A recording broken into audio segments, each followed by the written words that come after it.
বন্ধুরা আজকে বানাবো ধনিয়া মোমো। তার জন্য লাগছে দেখো এখানে চিকেন, আর চিকেনটা পেস্ট করে নিইনি, কিমা করে নিয়েছি। লেবুর রস দিয়ে দিলাম সয়া সস, পেঁয়াজ, আদা, রসুন কুচি, তারপরে দিয়ে দিলাম নুন, তারপরে দিয়ে দিলাম গোলমরিচের গুঁড়ো, তারপরে দিয়ে দিলাম অল্প একটু চিনি স্বাদ মতো, তারপরে সয়া সসও দিয়েছিলাম, দিয়ে ভালো করে ম্যারিনেট করে রেখে দিলাম।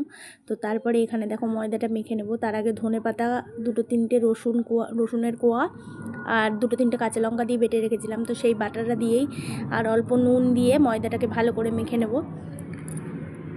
তো বন্ধুরা ময়দা মাখা কমপ্লিট হয়ে গেলে এরকম দেখো একটা জল বসিয়ে দিয়েছি গামলায়। তো জলটা গরম হতে হতে আমি এরকম করে লুচির মতো বেলে আর ভিতরে মাংসর পুর দিয়ে ঠিক এইভাবে ডিজাইন করে নেব। তো সব কটা বানানো হয়ে গেছে। তারপরে দেখো এইভাবে একটু ফাঁকা ফাঁকা দেবো, নাহলে গায়ে গায়ে লেগে গেলে জিনিসটা ফুলবে না। তো 5 মিনিটের জন্য ঢাকা দিয়ে বানিয়ে নিলেই রেডি ধনিয়া মোমো। তো তোমাদের রেসিপিটা ভালো লাগলে লাইক শেয়ার কমেন্ট করে দিও। টাটা।